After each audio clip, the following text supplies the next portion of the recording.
të jemi sot me një nxënëse nga Shkolla e Mesme Profesionale Andi Bushati, por do të jemi për një rast vërtet shumë veçantë. Shkolla e ka festuar shumë bukur karnevalet, të cilat dje kishin edhe ditën e tyre përmbyllse. Por si ka festuar Shkolla Andi Bushati, nuk mendoj se ka festuar asnjë shkollë tjetër, duke realizuar në mënyrën më të përsosur të mundshme maskat, por edhe veshjet fantastike tipike të karnevaleve.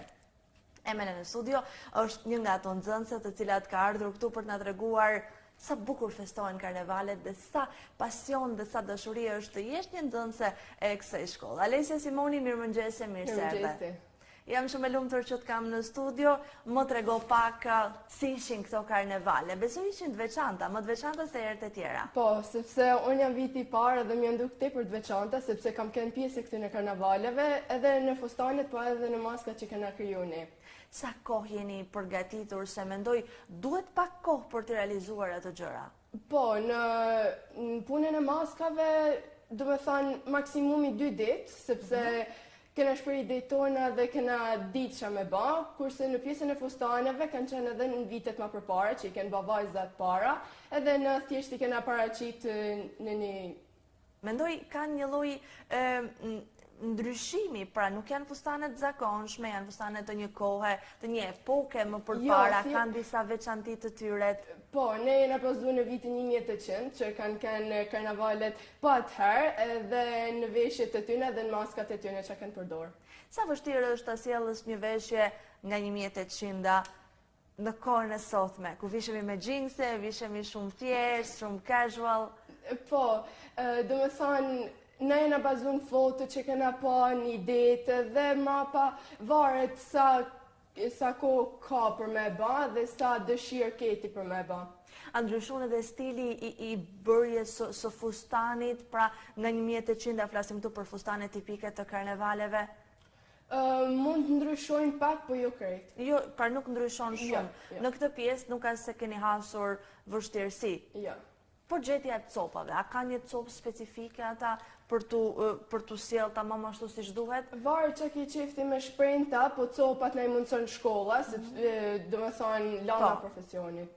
Dhe ishte bukur të punoje me këto veshje? Po, shumë fantastike, edhe unë jam viti parë dhe më është bërë shumë qefi që ka marrë pjesë në këto aktivitet. Dhe i keni ekspozuar pastaj? Po, i kena ekspozuar dhe i kena vesh, mrapa i kena kombinu edhe me maska dhe cilat i kena përqit të shtëpia ose kuks. Si ndieshe në atë moment kur e kishe të veshur një veshje të tillë, është e bukur mendoj? Po, shumë e bukur, shumë fantastike. Unë isha që nuk jam vitin 2006, po një përjull tjetër që të banë më knasti mërna vedit. Në hyre në një epokë krejt veçantë. Po, po. Edhe më vjen mirë që keni pasur mundësi të përjetoni një eksperiencë vërtet të tillë shumë bukur. Besoj kanë qenë karnevalet më të bukura deri tani. Po, unë jam, dhe më thënë si është jam viti parë dhe është hera parë që merr pjesë në këtë karnevale, po shumë fantastike kanë qenë. Mendon se vitin tjetër do bëni më bukur? Po, edhe ndoshta mund ta bëjmë më bukur. Po, presim atëherë. Atëherë po e lëm që tani një takim për vitin e ardhshëm këtu në studio, po duhet na vini me veshje. Vërtet është shumë këndshëm kur qytetit mundson realizimet të tilla, organizime të tilla të cilat vërtet janë shumë të këndshme edhe nxjerrin në pa talente shumë të bukura të gjithë të rinjve. Tani nëse flasim për talentet, më trego pak pse vendose që Shkolla e Mesme Profesionale Andi Bushati është tamam shkolla e duhur për ty? Sepse qyshe vogël kam pas qef me vizatu, me shprej idetë e mia të skicat artistike të fustaneve, edhe mrapa kur mora vesh se mundsohet një shkollë me landën e tekstil konfeksionit, atëherë vendosa që me shku. A kishe dyshime? Mendoj se do t'jetë pak e vështirë, pak e pakuptueshme, pra së është diçka e re gjithmonë të ngjall pak atë. Po. Në fillim kisha pak këtë frikën se ndoshta s'kam i marrë gjanat, po tesh me mundësit që na ka mundsu zysha, atëherë o lehtësova krejt se zysha shumë e mirë dhe na bën gjanat shumë të lehta. Si është një ditë? Më trego pak. Një ditë që nga ora 8 kur hyni në shkollë dhe deri kur e përfundoni. Po, një fillim bëjmë këto lanë profesionale që shprehim edhe që presim, që qepim. Mrapa mësojmë landë njohuri tekstile që në të shkolla që mësojmë materialet, fillet, gjitha gjanat. Pra është e larmishme dhe Po. informacioni është i bollekshëm për thënë vërtetën. Është e vështirë, cila është pjesa më e vështirë? Të skicosh apo ta realizosh atë çka ti ke menduar me mendjen tënde? Unë mendoj ta realizoj sepse duhen copat tamam. Jo, për shembull, një copë e keqe nuk mund ta bëjnë punën njësoj si një copë e mirë, edhe gjitha te gelet tëna mendoj se pjesa e realizimit. Pjesa e realizimit. Ku e merr frymëzimin për të skicuar? Se duhet pak frymëzim, për sjell gjithmonë diçka të re, për sjell gjithmonë diçka të bukur. Po, nëse ke qef këtë landë, atëherë frymëzosh ku dush ti. Për shembull, mua pëlqejnë lulet, frymëzojmë te lulet, pëlqejnë diçka tjetër, pëlqejnë gjanat e vjetra, mund të frymëzosh te gjanat e vjetra, nuk ka rëndësi. Vetëm Për të risjell edhe një herë. Po. A janë vështira për të risjell këto modat e vintage të kaluara? Nuk e besoj.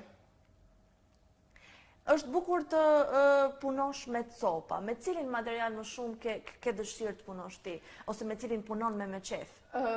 Nuk e di se i tesh kam fillu më marrë me këtë punë dhe nuk është specifikisht një material. Me cilin ngjyrë atëherë? Po e ndryshojmë pyetjen. Mu më pëlqejnë ngjyrat e hapta se si edhe më shumë kënaqësi kur i shef se ngjyrat e zymta se nuk ka qef si ngjyrat e hapuna. Atëherë jam kureshtare për të ditur. Si e mendon ti të ardhmen tënde? Nuk e di të zhvaret, po më shumë kam qef me hi një punë që i përket profesionit që kam hi. Dhe mendon që shkolla është një aset i mirë për të ndihmuar në këtë rrugë? Po. Shkolla na i mundson tëna gjanat dhe besoj se dhe shkolla ka me dhënë një mundësi për punë dhe ka me na shpreh talentin ton pak. Ku e shef veten ti pas 5 vitesh? Është një vit ngati pasi përfundon shkollën. Po, se shkolla jonë është 4 vite. Po. Nuk e di, ndoshta në një atelje temën ose të punu di. Sa mirë! Po. Do t'ishte vërtet bukur në fakt që unë ta uroj me shumë zemër që të realizosh sa më shpejt këtë dëshirën tënde. A mendon se do t'jetë e vështirë të jesh një vajzë në biznes? Jo, nuk e mendoj të vështirë, sepse nëse i jep përkushtim, nëse i jep dëshirë, nëse i jep vullnet, çdo gjë mund bëhet. Si ka ndryshuar këndvështrimi yt lidhur me ëndrat e tua nga fillimi i vitit shkollor dhe deri tani që flasim? Nuk ka ndryshuar sepse kam ndeshur këtë profesion dhe nuk më ndron asnjë gjë më emër. Sa bukur është kur studion atë çka ti tamam e ke me dëshirë dhe me pasion. Unë vërtet falenderoj shumë për këto momente kaq të bukura që na sodhe këtu në studio. Mos harro, vitin tjetër do t'jesh me veshjen e karnevaleve dhe të uroj shumë suksese deri atëherë. Faleminderit Edi Umit që keni përcjellë një intervistë të tillë, urojmë ta kemi merituar privilegjin e kohës suaj.